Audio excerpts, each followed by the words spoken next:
Assalamualaikum warahmatullahi wabarakatuh. Perkenalkan, kami dari kelompok 12 yang beranggotakan saya Ulfi Anissa Natiroh dengan NIM 203111035 dengan rekan saya Nur Amainatus Solihah dengan NIM 203111037 akan mempresentasikan materi Al-Quran tentang peran orang tua dalam pendidikan anak, tafsir Quran Surat Al-Luqman ayat 13-19. Di sini saya awali dengan bacaan Bismillah. Bismillahirrahmanirrahim. Segala puji bagi Allah, Tuhan yang Maha Esa, yang telah mencurahkan nikmat dan hidayahnya kepada kita semua, sehingga kita dapat mempresentasikan materi ini.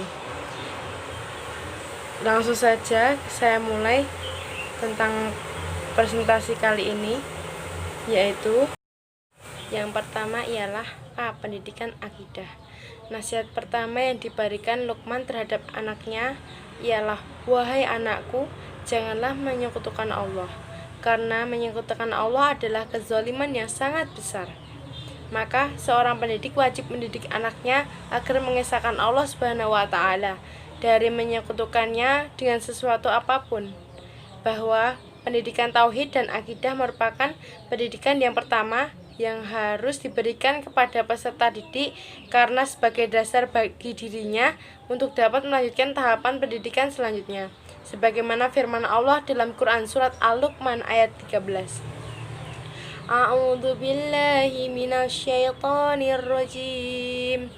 Wa id qala Luqmanu libnihi wa huwa ya'izu la ya bunayya la tusrik billah inna syirka la dzulmu adzim.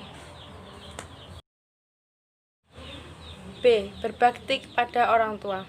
Selanjutnya, Allah mengiringi hal tersebut dengan wasiatnya kepada semua anak supaya mereka berbuat baik kepadanya, kedua orang tua yang merupakan penyebab dari keberadaannya di dunia ini. Lebih terhadap ibu, karena ibu telah mengandungnya, sedangkan ia dalam keadaan lemah yang kian bertambah disebabkan makin besarnya kandungannya, sehingga melahirkannya kemudian sampai selesai masa nifasnya. Di samping itu, ibu telah merawatnya dengan penuh kasih sayang dan merawatnya dengan sebaik-baiknya, sewaktu ia belum bisa berbuat apa-apa lagi di dirinya, dan menyapihnya dari persusuan sesudah ia melahirkan dalam jangka waktu 2 tahun. Selama itu, ibu mengalami berbagai masa kesusahan, kerepotan, dan kesulitan dalam rangka mengurus keperluan anaknya. C. Larangan taat kepada orang tua dalam hal kemusyrikan. Dan jika keduanya memaksamu untuk mempersekutukan dengan aku sesuatu yang tidak ada pengetahuanmu tentang itu, maka janganlah kamu mengikuti keduanya, dan pergaulilah keduanya di dunia dengan baik, dan ikutilah jalan orang yang kembali kepadaku, kemudian hanya kepadakulah kamu kembali. Maka beritakan kepadamu apa yang telah kamu kerjakan. Jika orang tua menyuruh untuk berbuat syirik, jangan pernah ditaati, meskipun harus tetap bermuamalah dengan ma'ruf di dunia ini. Artinya, meskipun orang tua sebagai orang yang berjasa terhadap anaknya, tapi tetap saja orang tua adalah manusia biasa yang ada kekurangannya. Do. Keimanan.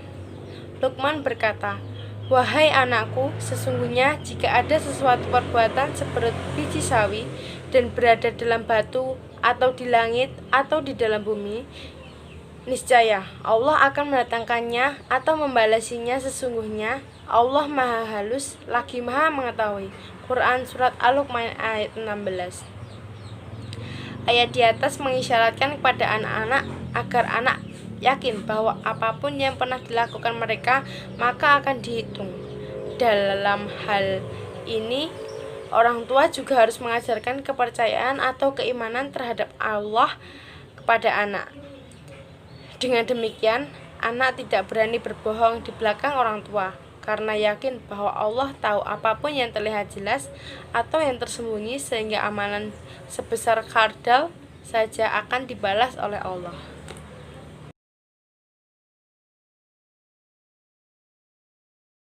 Bismillahirrahmanirrahim. Saya akan melanjutkan. Presentasi dari Mbak Ulfi Anissa Nadiroh. Pendidikan ibadah. Sebagaimana firman Allah dalam Quran Surat Al-Luqman ayat 17, "Hai anakku, dirikanlah sholat, dan suruhlah manusia mengerjakan yang baik, dan cegahlah mereka dari perbuatan yang mungkar, dan bersabarlah terhadap apa yang menimpa kamu. Sungguhnya demikian itu termasuk hal-hal yang diwajibkan oleh Allah." Perintah melaksanakan sholat ada dua pengertian dalam ayat ini. Yang pertama, sholat yang mafhum di masa zaman Arab, yaitu masalah ketuhanan, doa, merayu Tuhan, memuji dan mengagungkannya, sebagaimana firman Allah dalam surat Al-Ahzab ayat 56. Yang kedua, sholat dipahami sebagai suatu yang disyariatkan.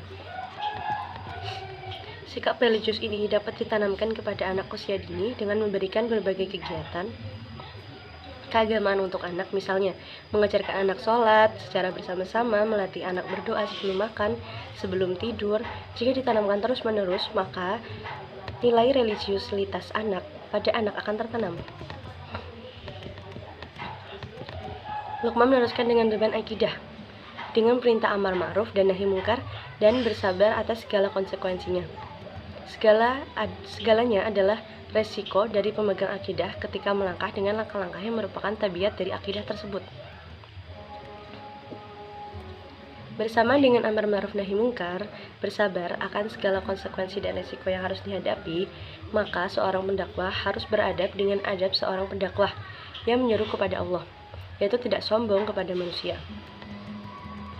Sehingga dengan perilaku tersebut, dia tidak merusak perkataan baik yang telah diserukan dengan contoh buruk yang dilakukannya.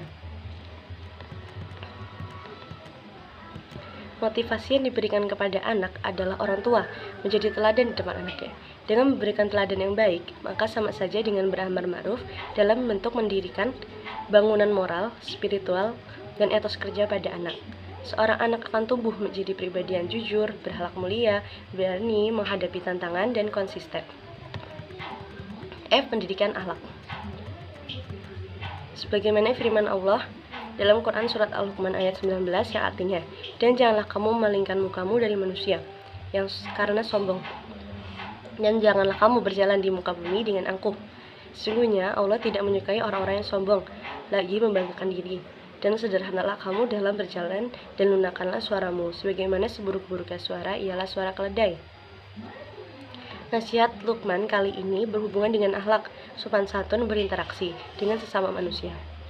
Materi pelajaran akidah beliau diselingi dengan materi pelajaran akhlak, bukan saja agar anak tidak jenuh dengan suatu materi, tetapi juga untuk mengisyaratkan bahwa ajaran akidah dan akhlak merupakan satu kesatuan yang tidak dapat dipisahkan.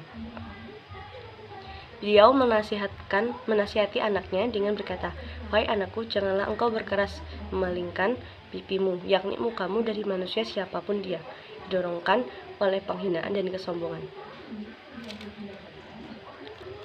Tapi tampillah pada setiap orang dengan wajah berseri, dengan penuh rendah hati. Dan bila engkau melangkah, janganlah berjalan di muka bumi dengan angkuh, tetapi berjalan dengan lemah lembut, penuh wibawa. Sungguhnya Allah tidak menyukai, yakni tidak melimpahkan anugerah kasih sayangnya kepada orang-orang yang sombong, lagi membanggakan diri. Dan bersikap sederhanalah dalam berjalanmu, yakni jangan membusukkan dada, dan jangan pula menunduk bagaikan orang sakit. Jangan berlari tergesa-gesa, dan jangan juga dengan berlahan menghabiskan waktu. Dan lunakkanlah suaramu sehingga tidak terdengar kasar bagaimana teriakan keledai. Sungguhnya seburuk-buruknya suara adalah suara keledai, karena awalnya siulan yang tidak menarik. Penutup kesimpulan. Luqman Hakim menyampaikan nasihat yang mencakup pokok-pokok tuntunan agama. Adapun kesimpulan pelajaran dipeloreh pada ayat di atas adalah: 1. Tuntunan akidah agar mengesahkan Allah. 2. Tuntunan syariah, menjalankan sholat, amar ma'ruf nahi mungkar, dan bersabar dengan segala sesuatu yang menimpa. 3. Tuntunan akhlak kepada anak dalam bermasyarakat. Ketiganya merupakan unsur yang ada dalam Al-Quran di dalamnya. Ada akhlak kepada Allah, akhlak kepada orang lain, dan terhadap diri sendiri. Ada perintah moderasi yang merupakan ciri dari segala macam kebijakan, serta perintah bersabar yang merupakan syarat mutlak meraih sukses dunia dan akhrawi alias akhirat. Sekian dari kelompok kami, kurang lebihnya mohon maaf. Assalamualaikum warahmatullahi wabarakatuh.